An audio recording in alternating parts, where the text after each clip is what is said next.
안녕하세요. 배신의 장미입니다. 오늘의 사연 시작하겠습니다. 잘난 척 오지게 하던 신우에게 한 방 먹였습니다. 결혼 6년이란 시간 동안 신우이지 제대로 했었던 여자였었는데 하도 잘나서 그동안은 속수무책으로 당하긴 했었어요. 남편도 잘났고 신우이 자체도 잘난 사람이긴 했었거든요. 그리고 저랑 나이가 5살 차이. 사실 사회에서 5살 차이면 친구나 다름없는 건데 이게 시가 사람들이랑 연관이 되니까 아니 무슨 저를 애 취급을 하더라고요.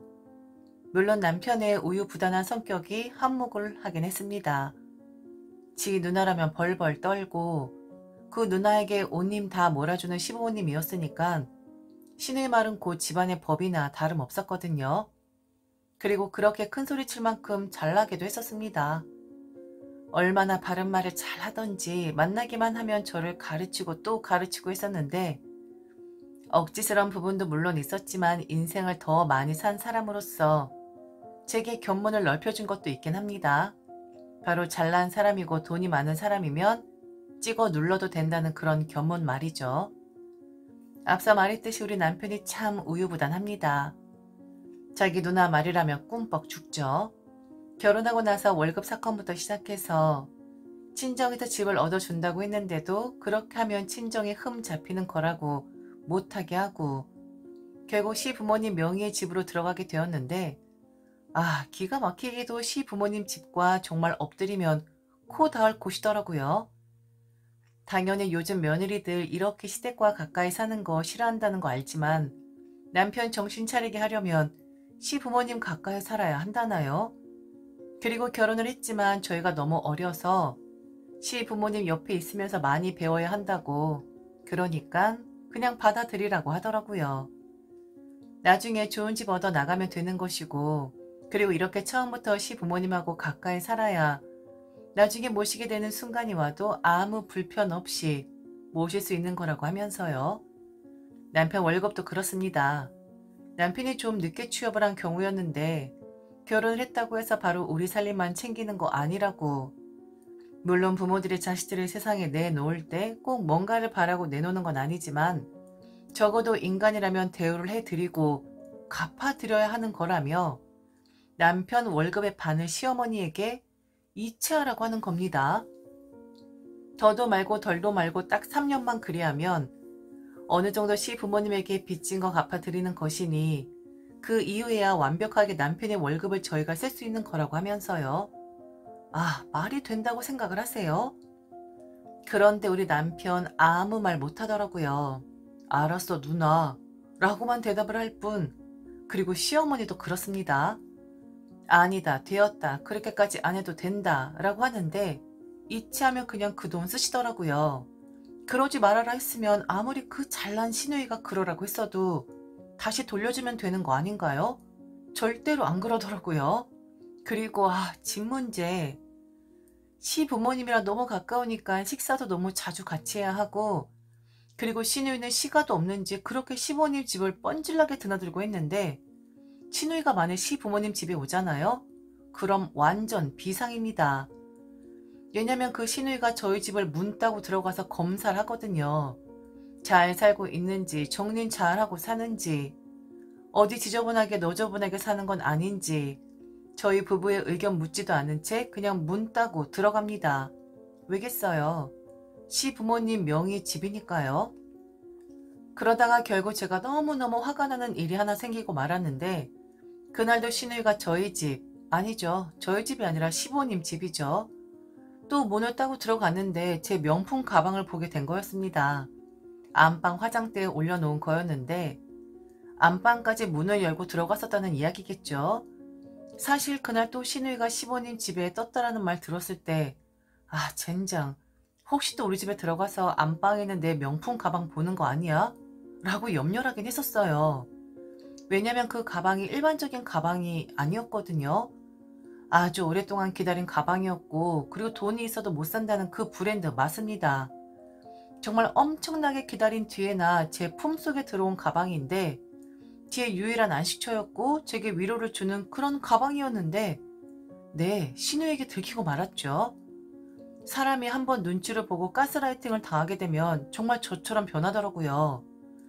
내 돈 주고 내가 산 건데, 게다가 남편 돈 한 푼도 들지 않은 건데 내가 왜 눈치를 보고 있지? 라는 생각이 들긴 했었는데 젠장 엄청 눈치가 보이더라고요. 조마조마하고 그 가방 옷장에 넣어둘 걸. 왜 하필 내가 화장대에 꺼내 놓은 날 신우이가 시부모님 집에 뜬 거지? 운도 지지력이 없다라고 걱정을 하고 있었는데 그걸로 저 욕 직살나게 먹었습니다. 눈에서 눈물이 쏙 빠질 정도로 그랬어요. 지금도 그때를 생각하면 우라가 치미는데 너무 뭐라고 하니까 결국 저도 되들게 되더라고요. 부럽냐고 했어요. 왜 자꾸 남의 집에 들어가는 것이며, 그리고 그 가방 안방에 있었는데 안방은 부모님들도 들어가지 않는 우리 부부 개인적인 공간이다. 신우이가 뭔데 왜 우리 안방까지 쳐 들어가는 거냐고 네 되들었어요. 그랬더니 왜 거기가 니네 집이냐고 하는 겁니다. 엄연히 우리 엄마 아빠 집이고 니들은 지금 거기에 얹혀 사는 건데 엄마 아빠의 딸인 내가 엄마 아빠 집 잘 관리하고 있는지 문 따고 들어가는 건데 그게 무슨 문제라도 되냐고 하는 거예요. 아니 이 여자 신우인데 이 여자라고 해서 너무 예의 없는 것 같아 죄송하긴 하지만 정말 안 되겠더라고요. 그래서 소리 질렀습니다. 그럼 전세 주거나 월세 주면 집주인이 막 따고 들어가도 되는 거예요? 저희 거기에 공짜로 사는 것도 아니고 보증금도 드렸고 다달에 남편 월급 반 어머니에게 이체시키고 있어요. 돈은 돈대로 들었는데 얹혀 산다고 표현하는 건 아니죠? 이런 게 바로 집주인의 갑질이고 그리고 남한테 이렇게 했으면 이거 범죄예요. 바로 경찰서에 신고할 일이라고요. 뭐 도둑 든 거 아닌가 해서.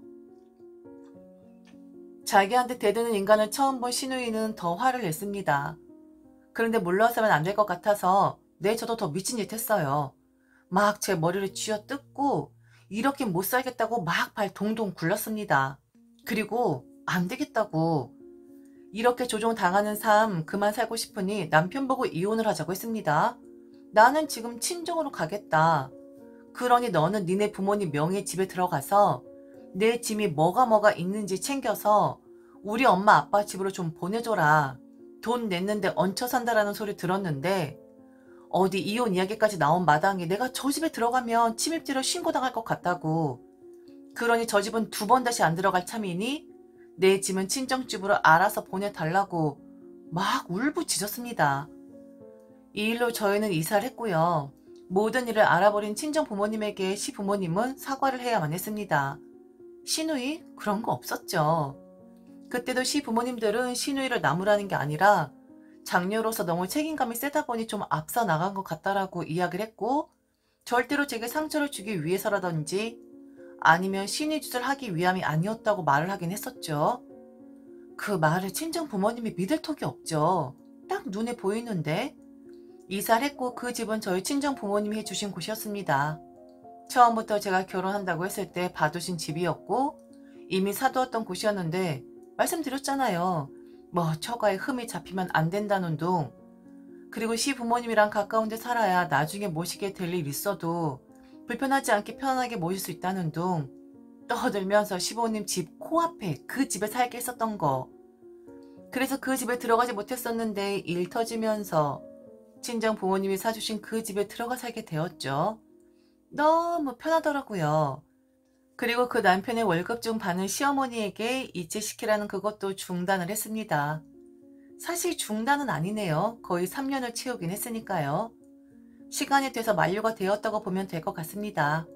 그 이사 사건으로 인해서 저와 신우이는 원수 같은 사이가 되었고 최대한 마주치지 않으려고 노력을 했었어요. 그런데 어쩔 수 없이 마주치게 되면 촌스럽게 그렇게 티나게 제 욕을 하는 게 보이더라고요. 저보다 어른이었고 그리고 장녀니까 뚝심 있게 그리고 잘난 사람이긴 하니까 뭔가 이유가 있겠지 생각을 했었는데 그냥 시누이 짓을 한 거였습니다. 시부모님도 자기가 쥐락 펴라, 남동생도 지가 쥐락 펴라, 그리고 그 남동생의 아내도 지가 쥐락 펴라. 다 그리 될 수 있다 생각을 한 거고 그걸 당연하게 여긴 그런 이상한 여자였던 거죠. 그렇게 원수처럼 있는 듯 없는 듯 무시하면서 살았네요. 그러다가요. 저 얼마 전에요. 참 고소한 일이 하나 생겼거든요. 뭐든지 영원한 건 없더라고요. 그 잘난 시누이네 사업이 좀 잘못되어서 힘들다라는 말을 듣긴 했는데 고소해 하면 엄청 못난 사람이라는 거 알지만 네, 저도 사람인지라 그 잘난 척만 하던 시누이 조금 누그러졌겠구나 라는 생각에 조금 고소해하긴 했었습니다. 그렇다고 아예 쫄딱 망한 건 아니에요. 시 부모님도 도와주실 능력 되고 그리고 시누이 남편 쪽도 뭐 어느 정도 도움 줄 수 있는 분이라는 거 알고 있기에 극복하겠지 하고 생각을 했었어요. 그런데 말아먹은 주체가 누구였느냐가 제일 중요했나 보더라고요. 시누이 남편이 아니라 시누이였는데 시누이 성격에 절대로 시누이 시가에 도움 청하는 그런 자존심 구기는 일 할 수 없으니 결국엔 친정, 즉 시부모님을 물고 늘어졌는데 이 여자가 아직도 정신을 못 차리고 저희를 물고 늘어지더라고요. 이 이야기는 제가 한 게 맞긴 합니다. 저는 어느 정도 사회생활을 하고 좀 빨리 쉬고 싶었던 여자였어요. 한적하고 고즈넉한 곳으로 가서 인생을 좀 즐기고 싶었었는데 신이와 제가 원수가 되어서 소원해져 있었던 그 사이 시 부모님들은 시골로 보금자리를 옮기셨었거든요. 솔직히 말해서 그곳이 딱 제가 원하는 고즈넉하고 한적한 곳이긴 했었습니다. 나중에 꼭 이런 곳으로 와서 살아야겠다라고 시어머니에게 말씀을 드린 적이 있었는데 시누이가 남편에게 또 조종질을 했나 보더라고요. 시누이가 그랬답니다. 시 부모님이 계신 시골로 내려가서 그 집을 좀 더 증축을 해서 같이 살 생각이라고요. 그러니 저희 보고도 내려오라고 하는 겁니다. 다 같이 모여 살자고요. 지금까지 가족이지만 진정한 가족의 느낌을 받아보지 못했다며 어차피 니처도 한적한 곳 좋아한다 했으니 이번 참에 다 같이 모여서 살자는 제안을 했다는 거예요. 뭐 제안이 아니라 또 명령이긴 했습니다. 지금 살고 있는 그 집 처가에서 해준 거 아니냐? 너는 속도 없냐? 그냥 내려와서 네가 모은 돈과 내가 남은 돈 합쳐서 시부모님 집을 다시 지어 함께 모여 살자.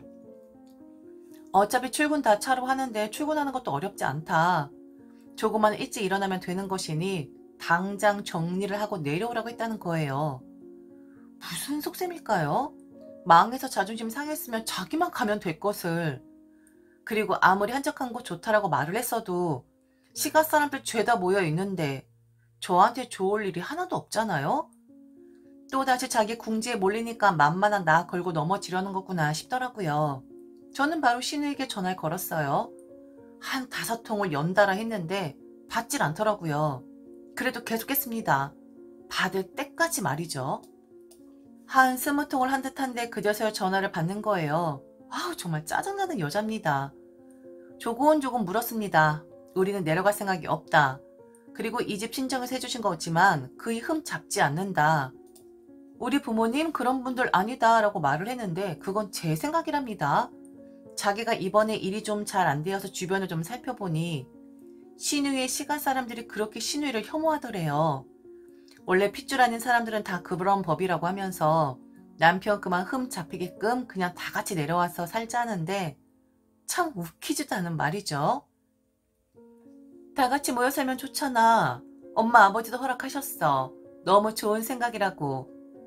물론 올케하고 나하고 사이 별로이지만 그래도 어쩌겠어? 엄마 아버지가 남동생 끼고 사는 거 좋다고 하시는데 그냥 내가 참아드려야지. 그리고 뭐 얼굴 계속 보다 보면 사이 좋아질 수도 있는 거고.